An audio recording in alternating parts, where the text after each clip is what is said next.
Iran एक तरीके से अमेरिका को घनचक्कर बना चुका है। सीज फायर की एक मियाद, दूसरी बातचीत को लेकर, जो दूसरे दौर की बातचीत होनी है उसको लेकर जो दोनों देशों के बीच द्वंद्व इस समय चल रहा है, उससे जुड़ी बड़ी खबर हमारे सामने आ रही है, जिसमें जेडी वैंस तो निकल चुके हैं इस्लामाबाद के लिए, लेकिन क्या बातचीत ईरान की तरफ से होगी? अमेरिका ने 28 फरवरी को कहा था कि महीने भर के अंदर युद्ध खत्म हो जाएगा। आज न्यूयॉर्क पोस्ट के हवाले से बड़ी खबर आई है कि अमेरिकी उपराष्ट्रपति जेडी वैंस इस्लामाबाद के लिए रवाना हो गए हैं। और दूसरी बड़ी खबर यह है कि अमेरिकी राष्ट्रपति ट्रंप ने कहा है कि मुनीर ने नाकाबंदी पर कोई सिफारिश नहीं की है और वो पाकिस्तान के सेना प्रमुख आसिम मुनीर की सलाह पर विचार करेंगे। हॉर्मुज की नाकाबंदी को लेकर अमेरिका और ईरान में ठनी हुई है, जिस पर ये बयान अहम हो जाता है।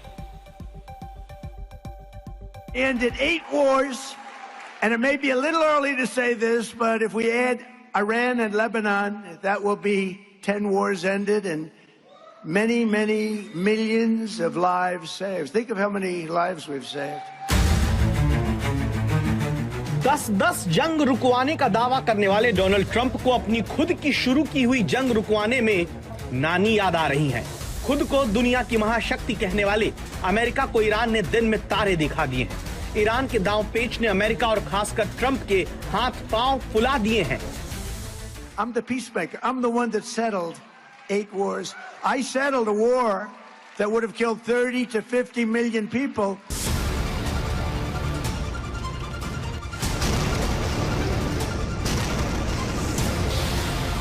ईरान युद्ध ने दुनिया को बता दिया कि ट्रंप के दावे कितने खोखले हैं, क्योंकि सारा जोर लगाने और अनगिनत धमकियों के बावजूद ईरान दूसरे दौर की बातचीत में शामिल होने को लेकर अपने पत्ते खोलने के लिए तैयार नहीं।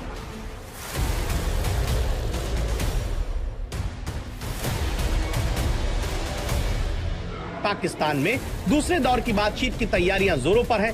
सुरक्षा ऐसी कि परिंदा भी पर ना मार पाए, लेकिन बातचीत होगी, इस पर सस्पेंस है। अमेरिका और ईरान के बीच दूसरे दौर की बातचीत होगी या फिर नहीं, इस सवाल का जवाब कोई नहीं दे सकता। अमेरिका बातचीत करने के लिए तैयार बैठा है, लेकिन ईरान अपने पत्ते खोलने को तैयार नहीं। ईरान के तेवरों से इस युद्ध के दोबारा भड़कने को लेकर चिंता बढ़ जाती है। ईरान के नाराज होने की वजह हॉर्मुज की ये तस्वीर है, जिसमें ईरान के जहाज पर अमेरिकी सेना कब्जा करती है। राष्ट्रपति ट्रंप ने कहा कि ईरान के जहाज अमेरिकी नाकेबंदी को तोड़कर हॉर्मुज पार करने की कोशिश कर रहे थे, जिसे पकड़ लिया गया। ट्रंप ने सोशल मीडिया पर बताया कि ओमान की खाड़ी में मौजूद अमेरिकी नौसेना के एक गाइडेड मिसाइल डिस्ट्रॉयर ने ईरानी जहाज को रुकने की चेतावनी दी थी। नहीं रुकने पर नौसेना ने उसके इंजन रूम में छेद करके उन्हें वहीं रोक दिया। अमेरिकी मरीन ने टॉस्का नाम के उस जहाज को अपने कब्जे में ले लिया है। ईरानी सेना के प्रवक्ता इस्माइल बागेई ने अमेरिका के इस कदम को आक्रामकता भरा करार दिया। ईरान संसद के स्पीकर और मुख्य वार्ताकार मोहम्मद बागेर कालिबाफ ने टीवी इंटरव्यू में हॉर्मुज पर कहा कि ये नहीं हो सकता कि दूसरे हॉर्मुज से गुजरे और हमें ऐसा करने से रोक दिया जाए। जब तक ईरानी बंदरगाहों की घेरेबंदी रहेगी, तब तक प्रतिबंध रहेगा। ईरान के उपराष्ट्रपति मोहम्मद रजा आरिफ ने कहा कि अमेरिकी रुख बचकाना है। एक तरफ दबाव में बातचीत और युद्ध विराम चाहता है, दूसरी ओर कट्टरपंथी रुख अपनाता है। आसिम मुनीर की तरफ से भी ट्रंप को बता दिया गया है कि हॉर्मुज की घेराबंदी से अमेरिका के बिना पीछे हटे बात नहीं बनेगी, जबकि ट्रंप का मानना है कि ईरान से पुख्ता समझौता होने पर ही हॉर्मुज से वो नाकाबंदी हटाएंगे।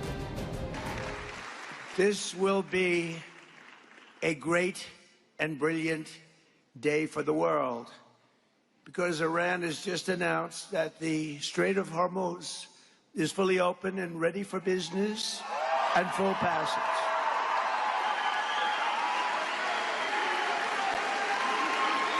But the naval blockade, with the greatest navy in the world, from the greatest military the world has ever seen, we built it during my first term. We built it. They said I was crazy. We weren't so crazy, were we? Will remain in full force and effect as it pertains to Iran until such time as our transaction with Iran is 100% complete and fully signed. तो Iran कह रहा है Hormuz खोलो और Trump कह रहे हैं कि पहले समझौता करो। सवाल है कि हॉर्मुज पर फिर झुकेगा कौन?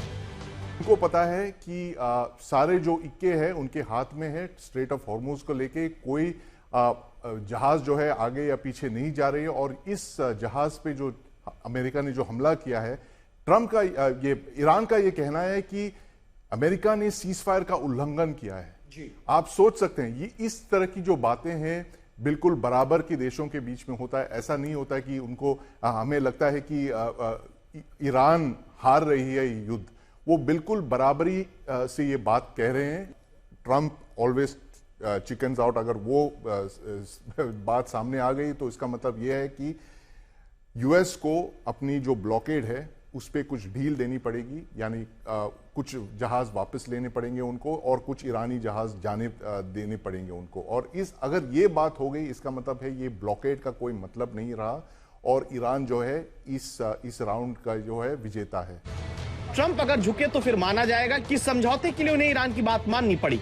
ईरान के तेवरों से काफी कुछ पता चलता है।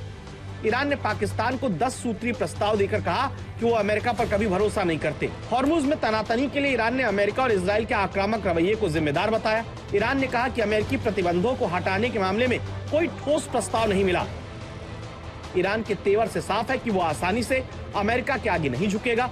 हॉर्मुज पर अमेरिकी नाकाबंदी बर्दाश्त नहीं करेगा।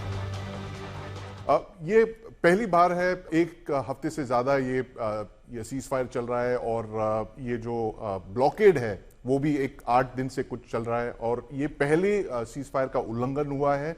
और इसका जैसे आपने कहा है इसका जवाबी कार्रवाई ईरान शुरू कर रही है। ऑलरेडी वो ड्रोन्स उड़ा चुके हैं कई जहाजों पर, लेकिन उनकी जो क्षमता है पर्शियन गल्फ को छोड़ के या गल्फ ऑफ ओमान को छोड़ के और कोई क्षमता नहीं है। वो अटैक नहीं कर सकते यूएस के जहाज जो काफी दूर खड़े हैं। लेकिन इस बात से हमें ये पता लगता है कि ये एक तरह से एक स्टैंड ऑफ हो चुका है, और ये जो सीज फायर है केवल 48 घंटे और इस सीज फायर को है। ईरान युद्ध ट्रंप के गले की हड्डी बन गया है। ट्रंप ने इस युद्ध को लेकर कहा था वो मार्च की शुरुआत तक खत्म हो जाएगा, लेकिन ईरान अमेरिका के गले पड़ गया।